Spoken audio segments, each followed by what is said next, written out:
Bem-vindo a mais um episódio do Firecast, um podcast que trata de temas de incêndio.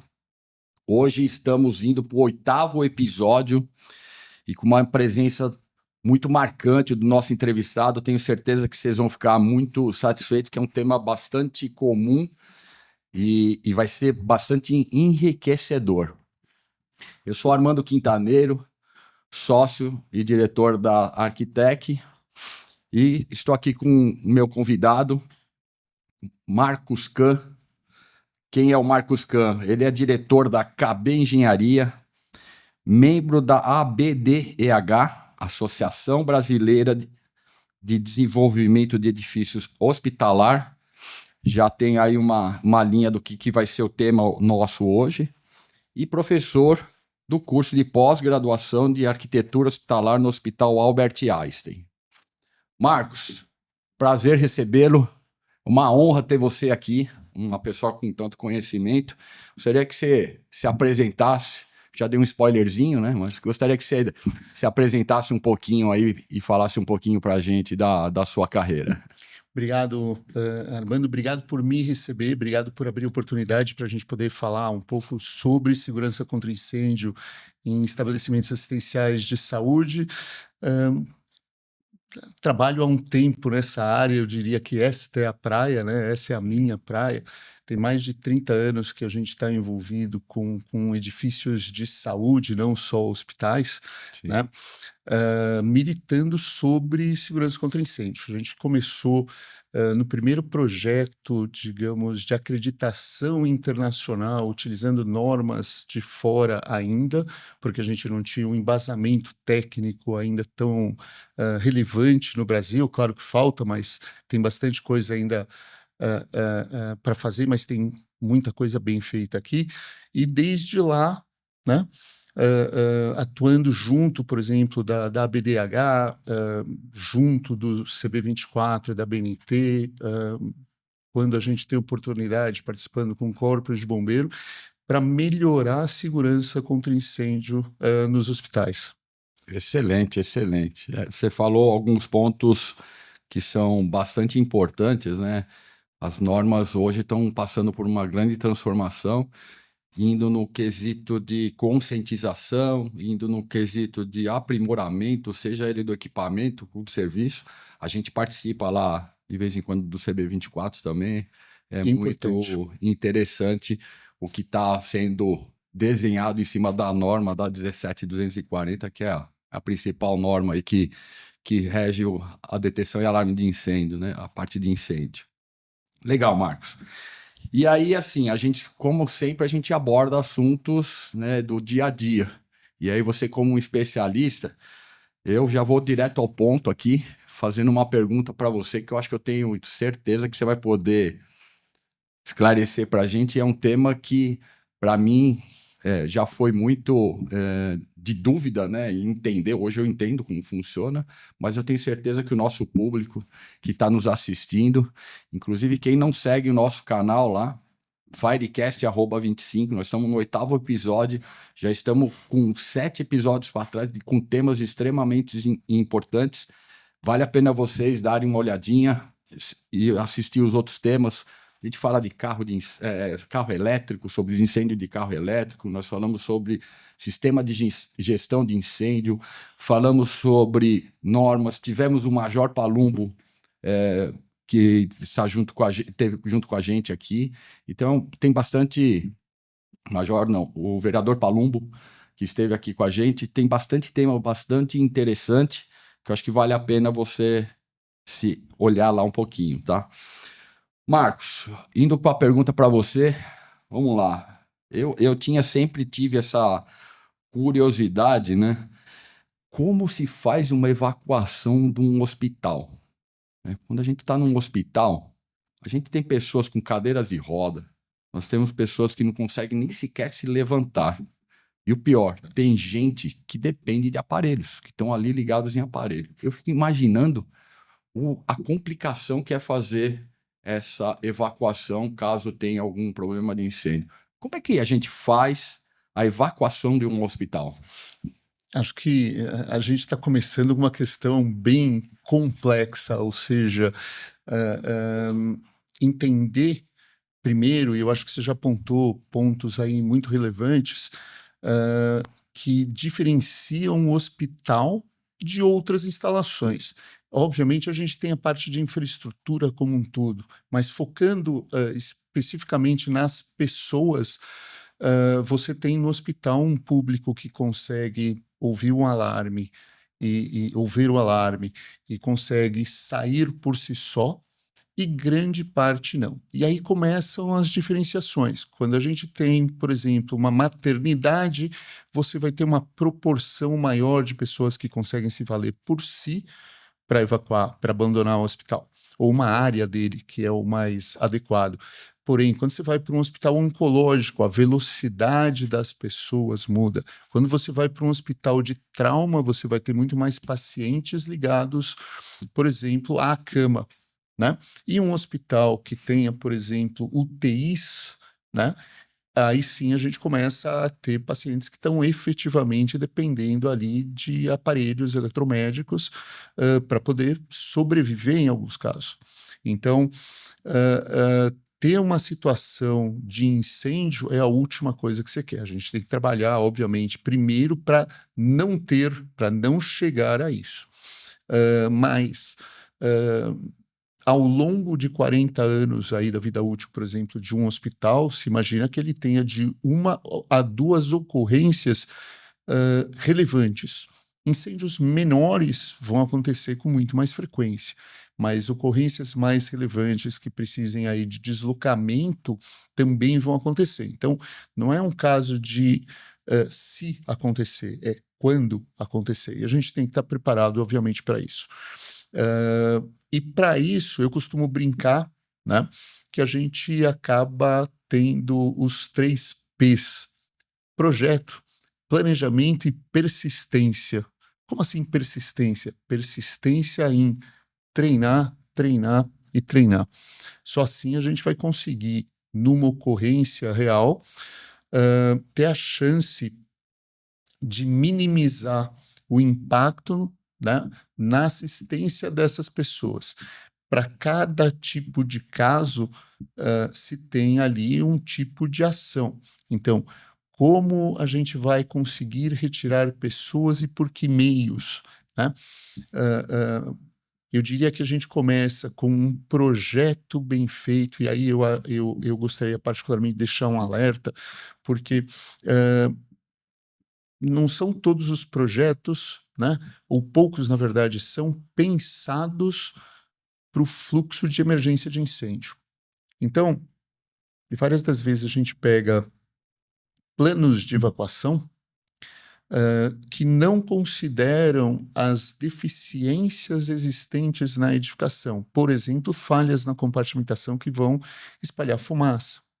Então, o início desse PPP começa efetivamente no projeto. E quando você entra numa edificação e começa a tratar desta forma, você faz um diagnóstico, vê quais são as vulnerabilidades, trata essas vulnerabilidades para poder melhorar, né, a sua capacidade de resposta em deslocar pessoas de cada ponto da edificação. Então, efetivamente, não é um único planejamento. Levanta todo mundo, sai em direção à escada, desce a escada, sai ali e vai para o ponto de encontro.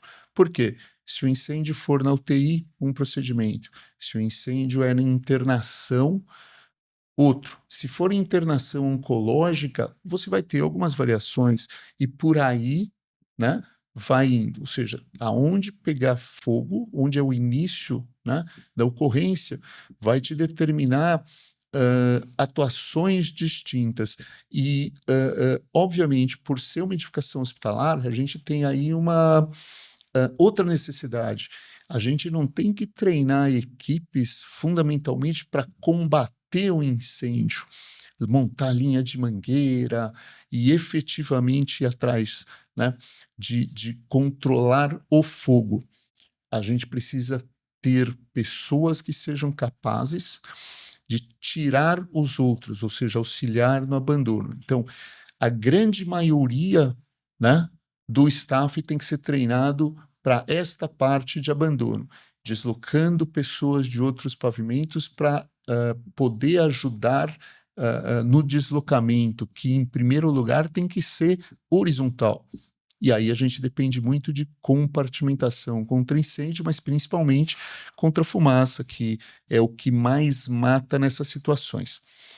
No caso de hospital, a gente ainda tem os sistemas de ar-condicionado que acabam por dificultar o abandono em razão da velocidade que a fumaça se desloca ali, né? E depois um planejamento dedicado para cada situação e persistência em treinar pessoas, em educar, em simular, fazer acontecer isso aos poucos, porque num hospital, diferente de outros prédios, você não aperta um botão, treina todo mundo para descer simultaneamente, né? É muito diferente o próprio planejamento, né? Mas eu acho que se a gente tiver foco nessa história do PPP, né? Ou independente do nome, acho que a gente consegue sim estar preparado para uma situação real e minimizar ali o impacto do incêndio. Tá? Existem protocolos específicos para o hospital, isso a gente não tem um conhecimento grande, né, aqui. Ou seja, tem um protocolo que é chamado de RACE, que é adotado no Life Safety Code da NFPA, que é mais voltado para essa área hospitalar. E mesmo assim, se a gente for verificar na grande maioria dos hospitais, isso ainda não é utilizado. Ou seja, tem campo para a gente trabalhar isso ainda bastante bem. Muito bom, muito bom. Quanta informação que a gente, o nosso objetivo do nosso canal podcast é trazer, é educacional, né? Trazer informação, não para gente, que a gente, de uma certa forma, trabalha nesse meio, né? A gente tem um pouco mais de informação, mas para o cidadão comum, né? Eles entenderem a complexidade, né? E o hospital é um ambiente, é uma instituição que todo mundo vai, né? Então, Sim. às vezes, você vai lá, você olha só no aspecto hospitalar, lá na medicina, mas e se tivesse um incêndio, né? Como que tem que fazer? É uma complicação bastante grande, né? Porque, assim, você falou que a gente tem que ter procedimentos para os setores, né? UTI, centro cirúrgico, né? Centro cirúrgico. O cara tá Claro. operando, pegou um incêndio e fala, não, para a cirurgia e vamos evacuar. Não é assim que funciona, né? Tem todo um planejamento, né? Temos que ter brigada para evacuação específica, né? Uma brigada diferente, né? Diferente de uma brigada num prédio corporativo onde todo mundo é sadio, né? Consegue se locomover. Agora, dentro do hospital, a maioria, vamos dizer assim, tem problemas, né? É verdade. Compartimentação, né? Que eu acho que é uma palavra interessante, que aí eu queria deixar para o nosso público. Compartimentação nada mais é do que você fechar com setores de forma que isso não transborde a fumaça para outros departamentos, para outros setores, né? Outros Eu lugares, costumo né? brincar que compartimentação é literalmente fechar em caixinhas de sapato, uma caixinha de sapato que você tem lateral, embaixo e em cima fechado, que o fogo e a fumaça não saem de dentro dela por um período de tempo ou não entram nessa caixinha de sapato por um período de tempo. E como a gente constrói? A gente constrói com caixinhas de sapato. Constrói, por exemplo, estacionamento de veículos, uma caixinha de sapato, a parte de infraestrutura elétrica, o ar-condicionado, outra caixinha de sapato, recepção, uma caixinha de sapato, pronto atendimento, uma caixinha de sapato, diagnóstico, uma caixinha de sapato, internação, duas caixinhas, uma do lado da outra, e vai construindo o hospital ou qualquer outro prédio. É muito interessante. Essa sua analogia com caixinha de sapato, eu gostei. Porque Pode a usar. caixinha vai lá, ela fecha, né? Ela tem um tempo ali, né? Você consegue manter tudo lá dentro. Né? Lógico Isso que aí. você precisa fazer a circulação de toda a parte de detecção, combate, enfim, né? Mas já que a gente está falando de caixinha de sapato, de incêndio, né? A detecção e o combate a incêndio são importantes em qualquer tipo de empreendimento, mas eu imagino que dentro de um hospital, em virtude de tudo que a gente falou aí, de procedimentos, brigada, tal, o PPP que você falou, né? Existe alguma restrição ou alguma característica de um hospital com relação aos outros empreendimentos? Por exemplo, um prédio comercial, onde tem um monte de gente também trabalhando lá. A população acho que deve ter igual, né, a quantidade de pessoas, mas características diferentes, né? A gente tem, primeiro que você justamente começou abordando, que assim, características diferentes da população, independente da quantidade de população. Então, você tem pessoas que guardam leitos, pessoas que podem estar em razão de qualquer tipo de problema de saúde, com dificuldades ali de locomoção, né? Então, pessoas. Mas isso transcende só a pessoas e a própria assistência para a complexidade da infraestrutura. Ou seja, num hospital você tem hotelaria, você tem depósitos, você tem cozinhas, você tem uma parte, por exemplo, de infraestrutura para habitabilidade mais complexa, então ar-condicionado complexo, você tem elétrica complexa, você tem acumuladores de energia na forma, por exemplo, de no-breaks para as UTIs, para os equipamentos eletromédicos que vão ali possibilitar que as pessoas, por exemplo, se mantenham vivas ou melhorem ou continuem o procedimento de assistência médica, né? E tudo isso influencia muito nas características tanto de detecção quanto da parte de combate.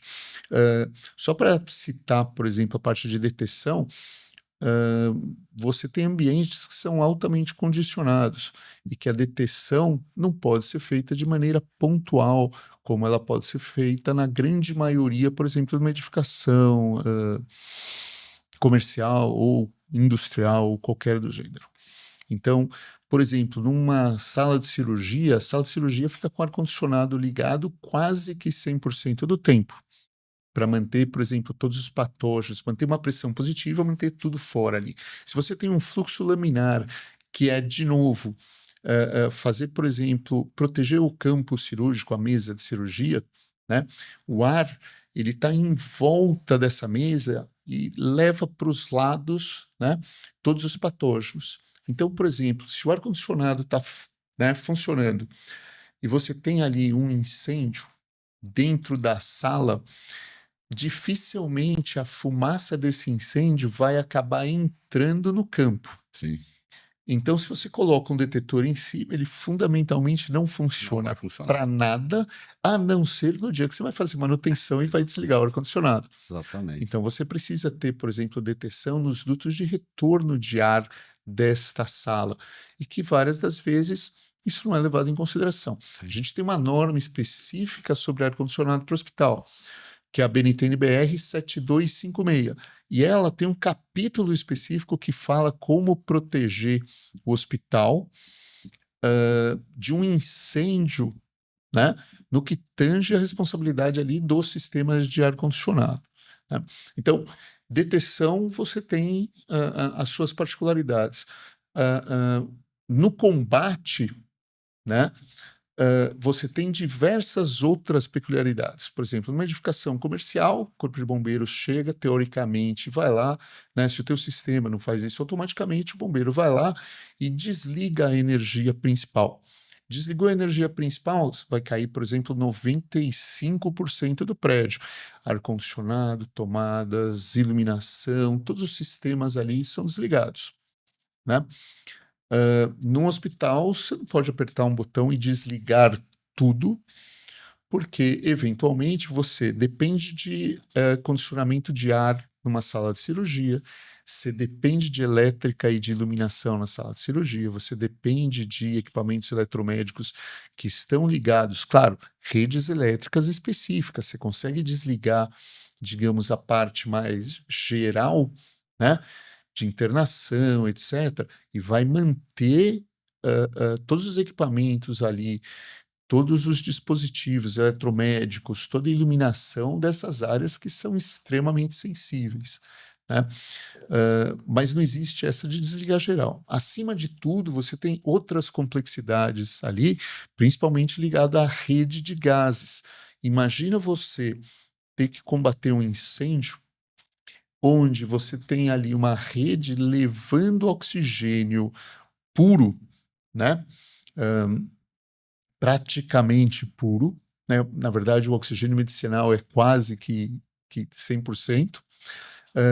Você levar oxigênio para o seu incêndio, ou seja, tudo fica muito mais difícil, né, em termos de combate. Um extintor que daria conta de um pequeno incêndio numa área, se você tem um ambiente rico ali em oxigênio, esse extintor não é mais capaz de apagar essa mesma quantidade de material em combustão. Então, você tem que ter procedimento específico, por exemplo, para fechar gases medicinais. Enquanto você não fechar isso, não funciona. Ter o sprinkler, que é dimensionado e vai funcionar, né, ali no incêndio, e em diversos casos daria conta, até mesmo porque a carga incêndio num quarto é menor do que a carga incêndio, por exemplo, em outras situações, quer hotelaria, quer residencial, obviamente em escritórios. Esse sprinkler, se você tiver ali combatendo um fogo que está sendo alimentado por oxigênio, não necessariamente vai conter o fogo, ele vai minimizar, mas ele não seria mais capaz de conter. Então, desligar gases é fundamental. Isso tem que ser abordado especificamente ali no planejamento que a gente falou. Entendeu? Exatamente. Então, eu tenho que ter procedimentos, gente treinada, preparada para cada um fazer seu papel, para que a situação possa efetivamente ser controlada. Sem isso, por exemplo, você não consegue combater incêndio no hospital. Rapaz, é bem complexo, né? E a gente, muitas vezes, a gente não consegue entender. Quem não trabalha com isso não consegue entender, né? Então, por isso é importante a gente, né, novamente, né, falar sobre o assunto. De novo, agradeço a oportunidade, porque a gente está justamente difundindo um pouquinho mais. É claro que tem N outros exemplos específicos sobre deteção. A própria 7256 de ar-condicionado, ela trata de diversos requisitos ali de fechamento de dampers, de deteção nas tomadas de ar, né, para você não importar fumaça para dentro do corpo do hospital. O combate tem uma série de outros, por exemplo, outras situações que têm que ser levadas em consideração, em termos de cozinha, em termos, por exemplo, de depósitos de álcoois, né, ou de outros produtos acéticos. Então, por exemplo, hã, nem sempre, dependendo do tipo de álcool que é usado, um detetor, vai conseguir perceber o incêndio. O incêndio, às vezes, pode não ser visível nesses álcoois. A gente aprendeu muita coisa nisso na pandemia, mas não é todo mundo que lembra dos exemplos e dos Exatamente. memes e vídeos. Tem certamente gente que lembra do número do grande aumento de casos de queimadura por álcool durante a pandemia. Isso talvez tenha marcado o pessoal que trabalha aqui mais com incêndio, né? Por quê? Porque você não necessariamente consegue ver o fogo. É claro que você pega ali um álcool, né, gel para as mãos, quando ele tem ali o seu creminho, ele tem o seu cheirinho, ele tem uma série de aditivos, de repente você consegue perceber. Mas você pegar o álcool puro para isso, entendeu? Você colocar fogo, você não vai ver Você não isso, enxerga. entendeu? Não enxerga. Então, de novo, a carga, por exemplo, incêndio ali nesses depósitos é muito maior. Simplesmente projetar isso num sistema de sprinkler com risco leve não dá conta. Se você projetar, por exemplo, uma única, né, tomada de água ali para a mangueira, por exemplo, mesmo com uma vazão de 200 litros por minuto, também não é suficiente para carga incêndio. Tem diversas nuances que têm que ser consideradas quando a gente trata de edificações de saúde. Quanta particularidade, né? Quanta particularidade que tem num hospital, né? Nós estamos falando de é uma instalação totalmente diferente, tem a parte de até podemos considerar que tem uma instalação industrial ali dentro, né? Que a gente está falando com gases, enfim, né? E isso. Normas específicas para ar-condicionado que você citou, área com muito oxigênio, que é mais difícil de combater, né? É, ar-condicionado muito forte, né? Eu me lembro eu fiz alguma cirurgia, eu lembro que eu tava lá fazendo a cirurgia, tava quase passando frio lá dentro, lá, gelado, antes, lógico, de tomar anestesia, né? Mas o ar-condicionado é bem forte, e tem um porquê de tudo isso, né? Claro. Para ele ter uma ventilação muito forte, expandir, não deixar que se proliferem lá dentro alguma coisa que não seja desejada ali na cirurgia. Isso. Muitas características especiais, interessante. Se, Legal. se permite, Armando, Claro, claro. a gente ainda tem uma norma técnica específica sobre segurança contra incêndio em estabelecimentos assistenciais de saúde, que é a BNT NBR 16651. A versão de 2019 ela está sendo revisada também agora, né? E a gente pretende ter um texto pronto no início do ano que vem.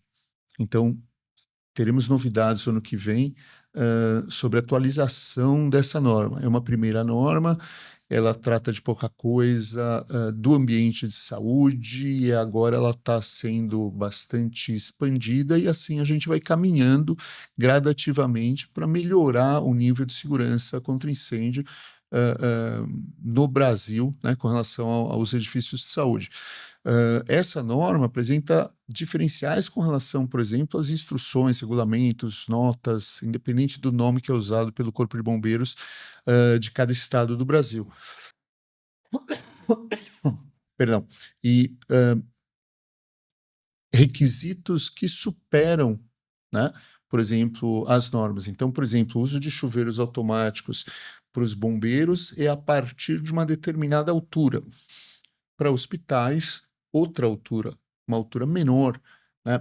E na próxima edição da norma, uma altura menor ainda do que o que existe hoje. Por quê? Porque existe uma necessidade de tratar o hospital de forma diferenciada. Os hospitais não são iguais. E a norma nova, por exemplo, já traz esse tipo, já introduz, pelo menos, esse tipo de tratativa com relação ao risco mesmo. Legal, legal, muito interessante. A gente tem um tema aqui que é relevante, que eu acho que tem algumas características. A gente já abordou alguma coisa, já falou alguns temas, alguns assuntos aqui, mas assim, a gente sabe que o hospital, com toda essa característica, a parte de projeto, né, deve ser algo que tem características diferentes. Quando eu falo projeto, fazer o projeto lá mesmo, né? Porque assim, você abordou bastante a operação lá, né? E antes dessa operação existe a parte de projeto, né? Tem alguma característica referente aos projetos de forma geral, assim, que tem que ser levado em consideração, que não foi abordado nesses teus temas aí que você gostaria de falar? Faz algum sentido? Eu diria, é uma máxima, todo mundo fala, e obviamente tem um grande fundo de verdade, que a proteção contra o incêndio ela começa efetivamente em projeto, né? Quando você tem a chance de desenvolver um projeto do início, obviamente você consegue já pensar este fluxo. A gente não tem, eu diria que a prática ainda da grande maioria dos escritórios de arquitetura, né, em pensar o fluxo de emergência. Graças a Deus isso está mudando e eu realmente reputo que a razão disso é através de divulgação de informação, como que a gente está fazendo aqui, como que, por exemplo, a BDIH faz, né? Ou seja, mostra para os arquitetos, por exemplo, a relevância de pensar o fluxo sanitário, mas também pensar o fluxo em emergência de incêndio para essas edificações. Então, a gente começa efetivamente nos projetos. Quando a gente fala de projetos, a gente começa a falar de marcação de compartimentação no início do projeto, definir rotas de fuga no início do projeto, como tirar o pessoal da esquerda para a direita ou da direita para a esquerda no mesmo nível, evitando ou minimizando a necessidade, por exemplo, de um abandono que seja vertical, né? Quando a gente consegue seguir por esse caminho, usar materiais adequados de forma adequada, conseguir ter compartimentação, conseguir ter sistemas seguros, se fazer selagem de maneira correta, com sistemas certificados que vão funcionar, implementar soluções de tecnologia que sejam adequadas ao ambiente de saúde, em detecção, em iluminação de emergência, sinalização, tratar da questão de extração de fumaça, que também é super importante, por exemplo, numa edificação de saúde. Não é porque o prédio tem baixa altura que você não tem risco, muito pelo contrário, você continua tendo risco. Então, mesmo uma edificação, por exemplo, menor, precisa ter extração.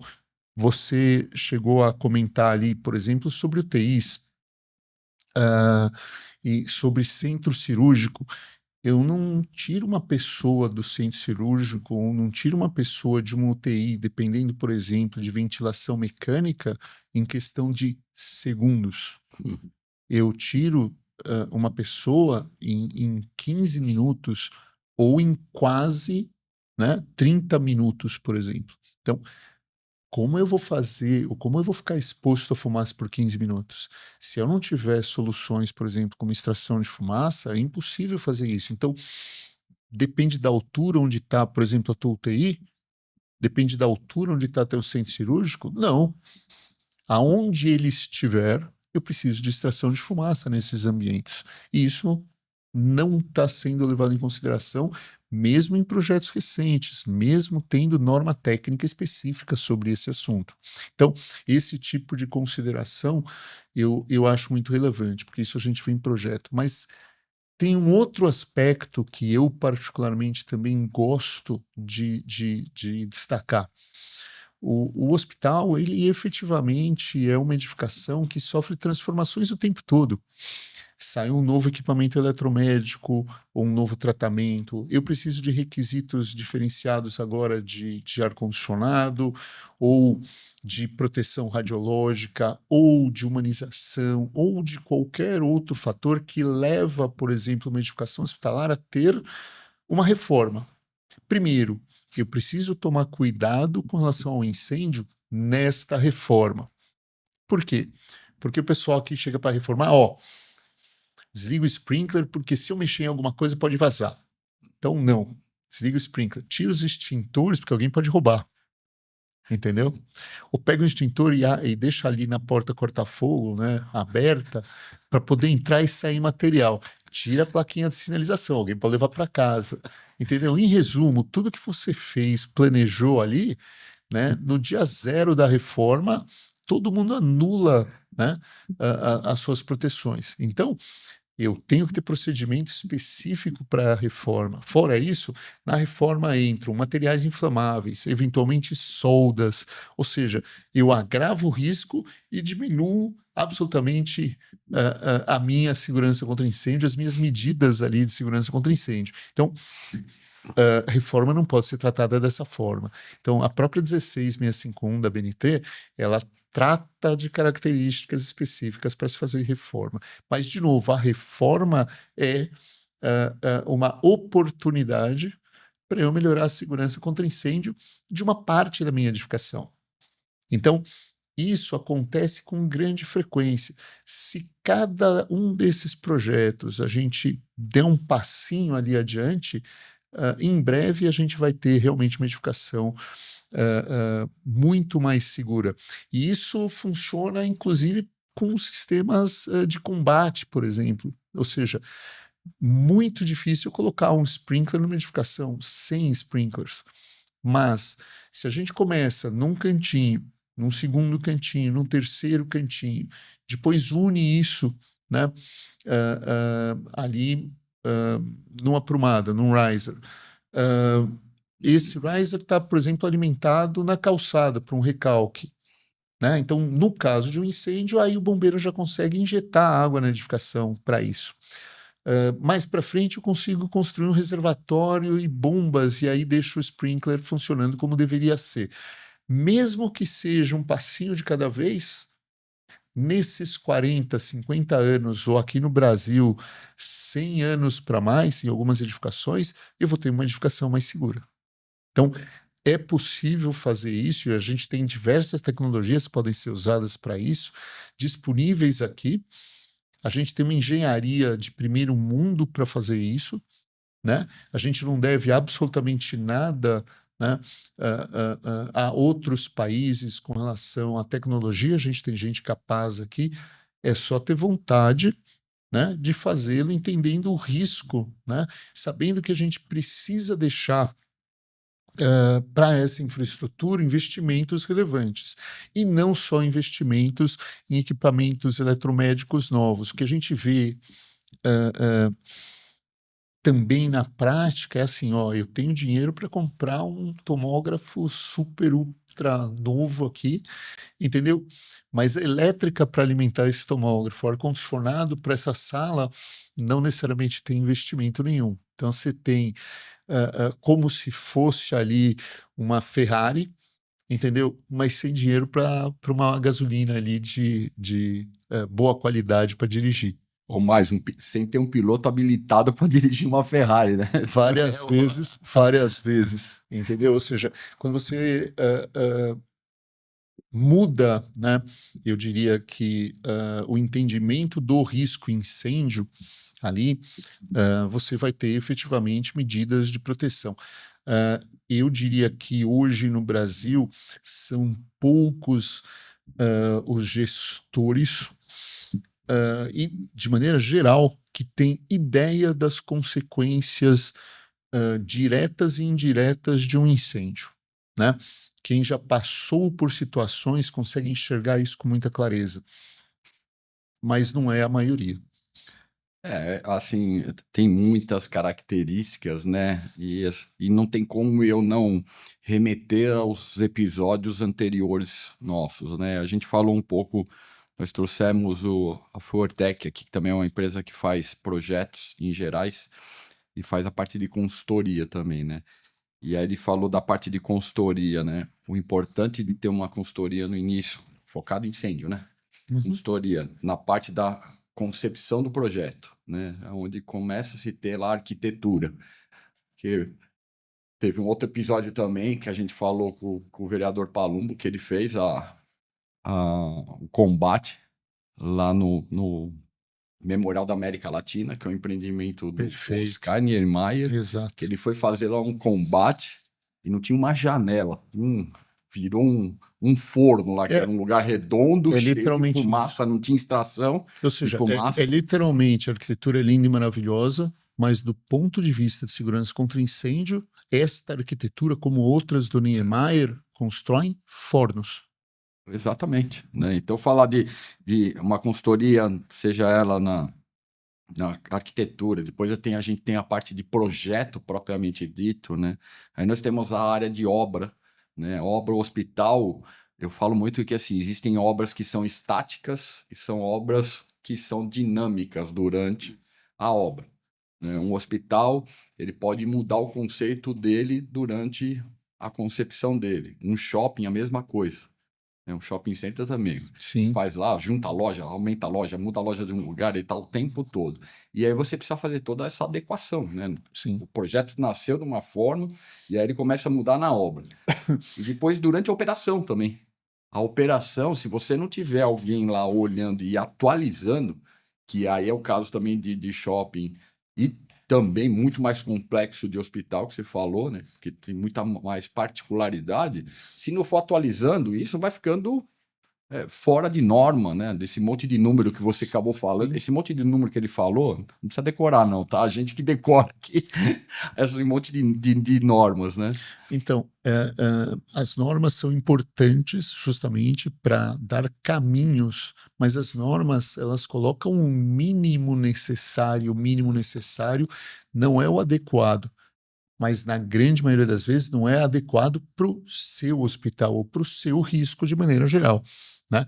Então, diversas situações de projeto que os caminhos adotados para a solução do espaço em si podem acabar por complicar a segurança de incêndio. Então, veja só, nos grandes projetos com escritórios lá fora do Brasil, norte-americanos ou Europa como um todo, o próprio escritório de arquitetura já dispõe de um profissional ou do seu corpo ou contratado para desenvolver o projeto desde o início pensando nisso. Então, você tem o papel do Fire Protection Engineer lá, atuando de início junto com, né, a equipe de arquitetura, falando da forma da edificação, de como se coloca essa edificação no terreno, de como se faz a compartimentação, de quais os volumes, de quais os espaços, de rotas, de materiais, de tudo isso. Então, é algo absolutamente comum. Mesmo o escritório que de fora, que faz um projeto para ser tropicalizado aqui, já tem isso. Hoje, a gente já tem escritórios de arquitetura aqui no Brasil que também se valem desta consultoria, ou, na verdade, uma engenharia consultiva. Diferente e muito diferente, eu diria que este trabalho, do trabalho de aprovação legal, ou seja, se desenvolver um projeto legal com as medidas de segurança contra incêndio, se aprovar isso nos bombeiros, é um trabalho. Um outro trabalho técnico é a engenharia consultiva com relação a tudo que vai fazer com que se obtenha um prédio seguro no final. Então, participar do desenvolvimento do processo de projeto e de construção, colocando todos esses elementos para a arquitetura desde o primeiro dia, falando da forma do prédio, falando de como colocar no terreno, por que de um jeito, não de outro, aonde estão as escadas, por que as escadas estão assim, falar de materiais, de compartimentação, de selagem desde o primeiro dia do projeto, né? Deixar isso marcado nas plantas para que todos os engenheiros e arquitetos que venham depois desenvolver os projetos complementares, então, instalações elétricas, ar-condicionado, toda a parte de interiores, toda a parte de gases, todos os diversos projetos, inclusive o projeto legal de incêndio, saibam onde você tem ali toda a compartimentação e como resolver cada um desses problemas. Então, por exemplo, se o ar-condicionado ele consegue ver onde está uma parede de compartimentação, o desenvolvimento do projeto pode fazer com que o caminhamento de dutos acabe por minimizar, né, penetrações em termos desta parede, minimizando, por exemplo, o número de dampers, o número de atuadores, ou seja, faz um projeto que é mais seguro, mais enxuto em função do custo, porque se começou a pensar certo desde o início, né? Então, este trabalho é muito relevante, tá? Em alguns países, isso é feito pelas seguradoras. Então, a seguradora examina teu projeto e fala, ó, mais para cá, mais para lá. Por quê? Porque a seguradora, no final, que vai pagar o preço do projeto não ter sido bem feito. Mas projeto é muito importante. Quer seja quando você trata de edificações novas, greenfield, quer seja quando se trata de brownfield, ou seja, edificações existentes, onde que você vai fazer mudanças ou ampliações. No hospital, todo dia a dia, né, de melhorar a segurança contra incêndio. E outro ponto relevante ali é gestão disso. Então, assim, você tem que incorporar no processo de gestão do hospital como um todo a segurança contra incêndio. Hoje, você tem hospitais que já têm gestores responsáveis por isso, como você tem em diversos outros países. Em outros países, você tem a necessidade de apontar quem é o profissional responsável pela gestão de incêndio de um hospital, tá? E esse profissional efetivamente tem responsabilidade por isso, vai responder por qualquer coisa lá. Então ele tá vendo e só deixa fazer as coisas de maneira correta. Aqui a coisa funciona ainda de uma maneira que não propicia esse tipo de ferramenta de ajuste, né? Ou seja, de novo, temos espaço para caminhar e melhorar. Excelente, Marcos. A gente, nesse bate-papo, quanta informação que você deu para a gente, passou para nós e para o nosso público, né? Nosso cunho aqui é educacional, mostrar para o cidadão comum, né? E outra coisa que é interessante, né? Todos os nossos podcasts para trás, a gente sempre abordou a parte de tecnologia, planejamento, conscientização e gestão de incêndio, né? Você ter a conscientização para fazer uma gestão de incêndio, né? Ter um planejamento, usar as tecnologias que hoje tem, né? Você falou muito aqui da parte de material específico que atendam às normas, né? Que é um negócio bastante importante. A gente sabe de alguns sinistros que tiveram em virtude de aplicação de materiais que não atendiam a norma, que deram grandes proporções, né? A parte Fato. de incêndio, eu acho que para a gente passar para o nosso público, para a nossa audiência, todo mundo se preocupa com o fogo, mas é tão quanto ou mais importante a parte da fumaça, a extração da fumaça, Com né? certeza a fumaça é mais relevante, é o É que mata muito mais mais. relevante, porque o fogo muitas vezes você consegue enxergar, e a fumaça ela vem por um caminho que você não está vendo por onde ela está vindo, né?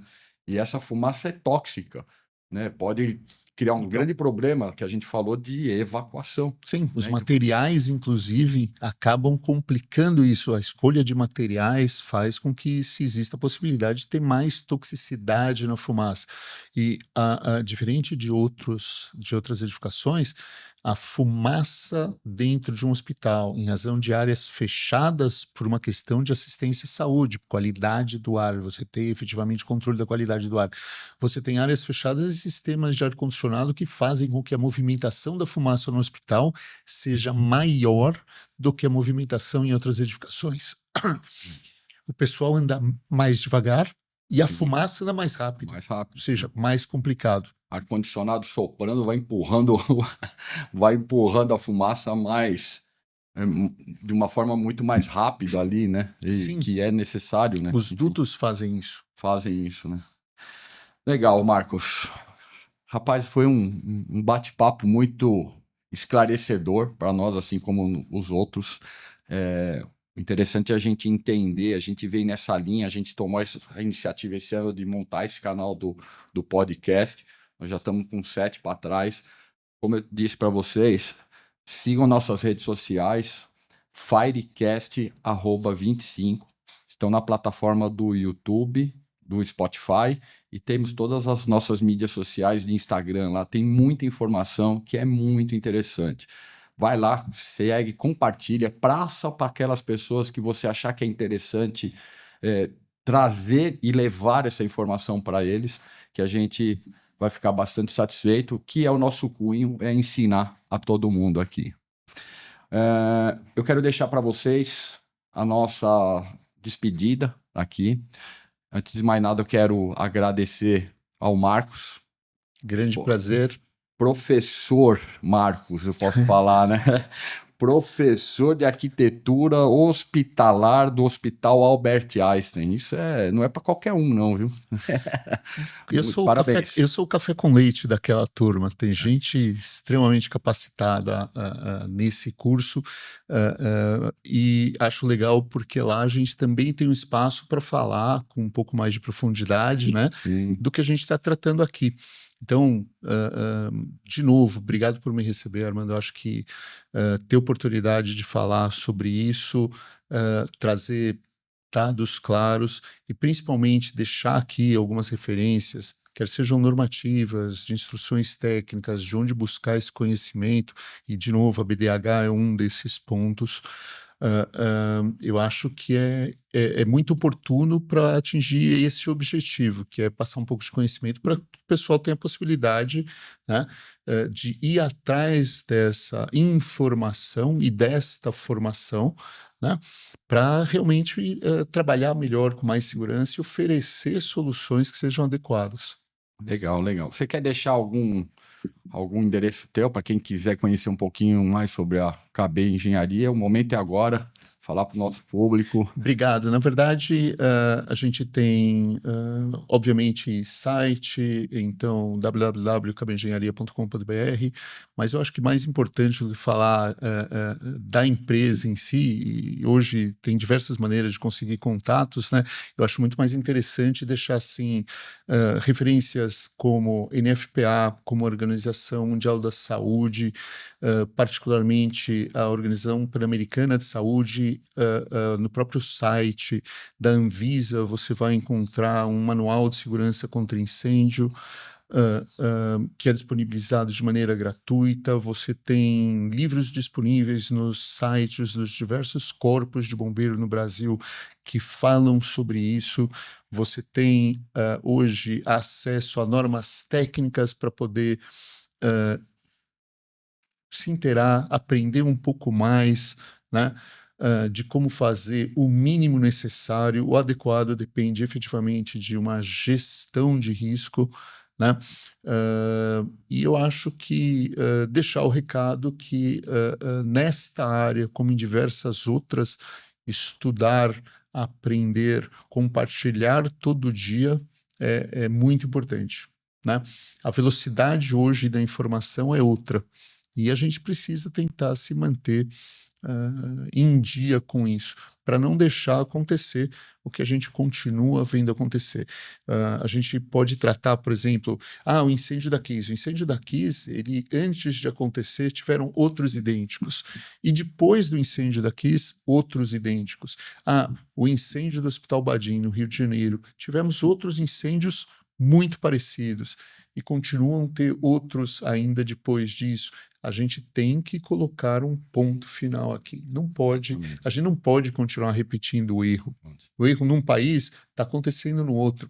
A gente hoje sabe do que está acontecendo, então não tem que deixar acontecer de novo. Conscientização, eu acho que do incêndio, né? A gente fala isso, é um ponto importantíssimo, né? A pessoa está preocupada ali com o empreendimento, em rodar e muitas vezes faturar, lógico, tem que ter, né? A preocupação de faturar Uma até coisa ter, não mas impede a outra. não pode deixar a disciplina de incêndio. Né? Isso aí.